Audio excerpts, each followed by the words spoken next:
벼가 황금빛으로 익을 때 신라 제38대 원성왕이 잠든 곳을 찾았다. 원성왕은 785년부터 798년까지 재위한 김씨 왕이다. 그곳에도 황금 햇빛이 모여 있었다. 우리가 다가가자 우리를 물끄러미 보고 있는 것이 있었다. 석인들이었다. 피차 인사를 건네지는 않았다.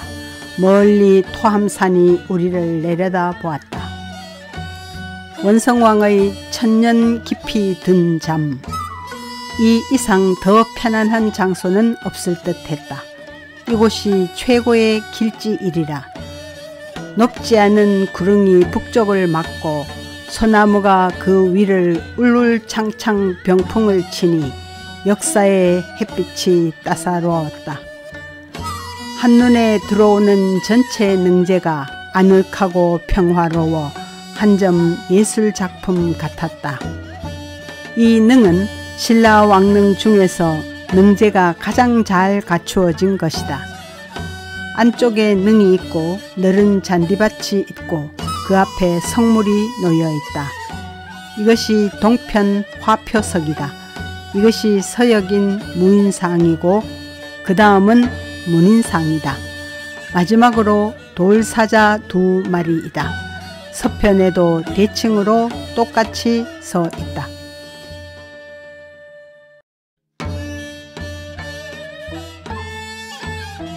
다시 자세히 보자.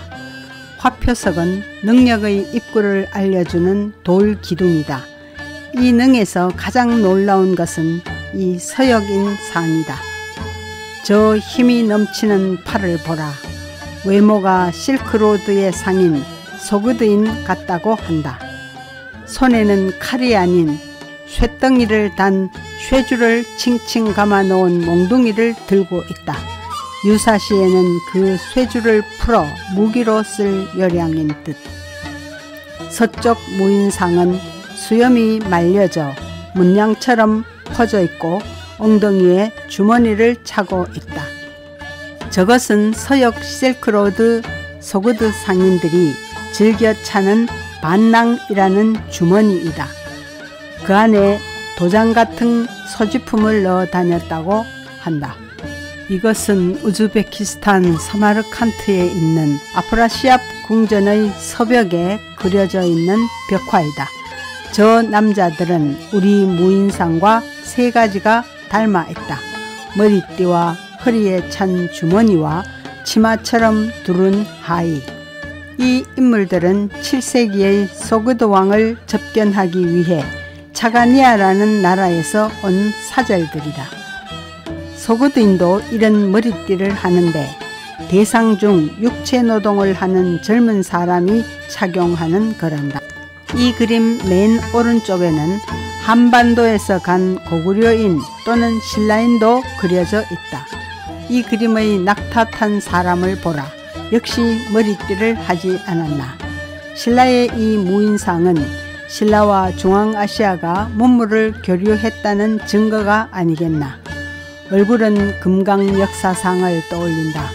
등판을 보면 머리가 늘어뜨려져 있고 옷주름만 표현되어 있지만 그 모델이 실제로 신라에 없고서는 이런 조각을 못했으리라. 이 문인상은 강직한 품성이 그대로 얼굴에 드러나 있다. 신라 토용에 나오는 남자와 유사한 데가 있다. 문인상도 관복 위에 갑옷을 걸쳤고 두 손으로 긴 칼을 세워 쥐고 있다. 칼자루는 보이지 않지만 두 발 사이에 칼집 끝이 보인다. 저 관모를 보라. 관모에는 목표 부분은 오각형으로 도들새김되어 있고 옆면에는 꽃문양이나 구름문이 수놓여 있다. 모표 같은 오각형은 금속으로 되어 있었으리라. 뒤를 보면 어깨거리가 보이는데 양단계라는 중국식 갑옷이다. 소나무들 속에 소나무를 지키는 듯한 꿋꿋한 서편 석인들. 4마리 사자를 보라. 그리 무섭지 않다. 동남쪽과 서북쪽의 것이 정면을 지키지만 서남쪽과 동북쪽의 것은 남쪽과 북쪽을 경계한다. 동북쪽 사자는 앞발을 거의 들어 달려들 듯하다. 삼국유사에는 원성왕이 왕이 된 것은 운이 좋았기 때문이라고 한다. 그는 내물왕의 12대 손이라고 하니 경덕왕, 해공왕의 왕계에서 보면 왕되기에는 먼 촌수였지 않았나. 삼국유사에는 그가 왕이 된 사유를 이렇게 전한다. 그의 이름은 김경신이었다. 전왕인 선덕왕 때 이찬 김주원이 상제해 있고 김경신은 그 밑에 있었다. 김경신이 하루는 꿈을 꾸었는데 복두를 벗고 흰 갓을 쓰고 손에 12현금을 들고 천관사 우물 속으로 들어가는 꿈이었다. 사람을 시켜 해몽을 하였더니 관직에서 떠나 칼을 쓰고 옥에 갇힐 징조라고 하였다.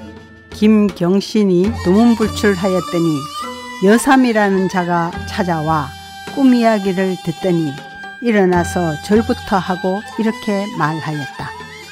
복두를 벗은 것은 다른 사람이 윗자리에 없으며 흰 갓을 쓴 것은 면류관을 쓸 조짐이며 12현금을 든 것은 내물왕의 12대 손으로 왕위를 이을 징조이며 천관사 우물로 들어간 것은 궁궐로 들어갈 조짐이외다. 여삼은 비밀히 알천신에게 제사하면 좋은 일이 있을 것이라고 하였다. 알천은 경주 북천의 다른 이름이다.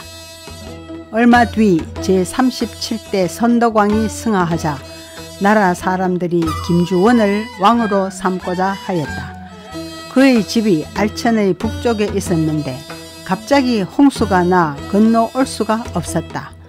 먼저 궁궐에 들어온 김경신이 즉위하니 사람들은 김주원이 못 온 것은 하늘의 뜻이라고 하면서 새로 등극한 임금에게 경하하는 절을 올렸다. 왕위에 오르지 못한 김주원은 명주, 즉 오늘날의 강릉에 가서 강릉김씨의 시조가 되었다. 이 원성왕은 사람의 운명을 잘 아는 재주가 있어 신공산외가라는 노래를 지었지만 그 노래는 전하지 않는다. 사람의 운명을 잘 알았다는 것은 사람의 마음을 잘 꿰뚫어 보고 지혜롭게 처신했다는 말과 같다. 이 왕 때의 일이다.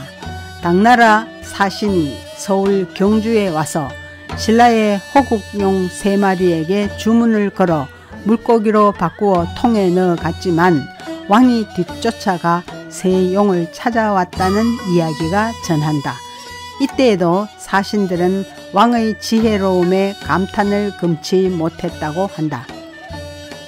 이 능터에 관한 이런 이야기가 기록되어 있다.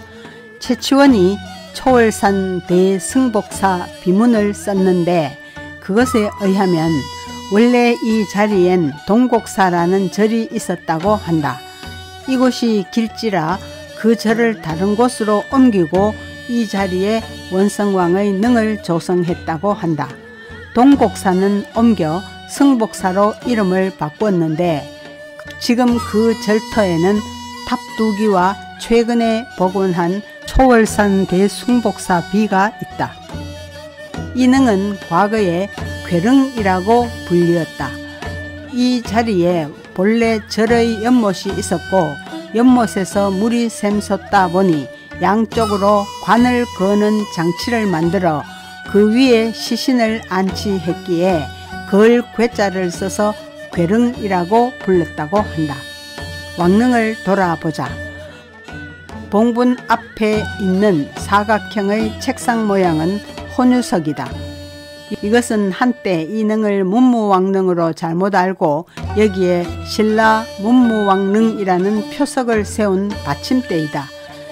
42개의 간주석, 즉 돌기둥이 이 능을 두르고 상하 이중으로 돌랑간을 끼웠다. 꼭 42명의 여성이 팔을 겟고 강강수월래를 하는 것 같다.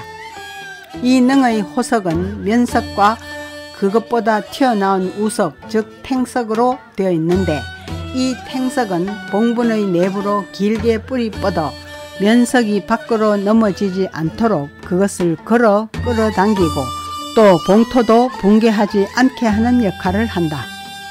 탱석과 면석을 연결한 것이 모두 36개이며 탱석 2칸 건너 하나씩에는 무인복을 입고 무기를 잡은 12지신상을 조각하였다. 12지신상은 동물 얼굴의 사람 몸이다. 12지신은 쥐, 소, 호랑이, 토끼, 용, 뱀,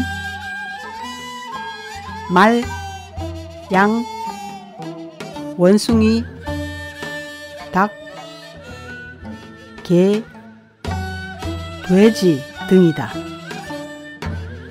12지신상은 특이하게도 말이 정남을 바라보는 것을 제외하고는 모두 말 쪽으로 고개를 돌리고 있다. 12동물의 공통점은 다 입술이 넓어 인심 좋아 보이는 점이다. 뱀도 맹독은 없으리라.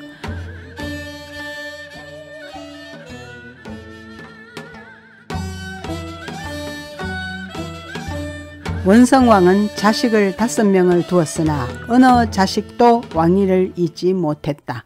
손자대에는 왕이 3명이 나왔는데 그중 2은 조카를 죽이고 왕위에 올랐다. 증손자대에는 왕이 5명이 나왔는데 그중 2은 시해를 했고 3은 시해를 당했다. 이런 잔인한 고륙상쟁이 벌어지는데 나라가 제대로 버틸 수 있겠나. 이 기막힌 고륙상쟁이 이 길지에 잠든 왕에게서 나왔다니 이 따스한 가을볕도 역사의 속임수에 불과하지 않는가. 그러나 이 살벌한 얘기는 접자. 이 황금 들판 끝에서 인간의 소각한 속성을 볼 것이 아니라 이 멋진 천년전 조각품을 감상하면 어떨까. 역사적 문맥을 빼고 보면 얼마나 빼어난 조각들인가. 원성왕릉을 떠날 때도 석인들과 석별의 악수는 없었다. 그러나 그들은 옛 친구들처럼 물끄러미 우리의 뒤를 보았고 우리는 자꾸 등이 당겼다.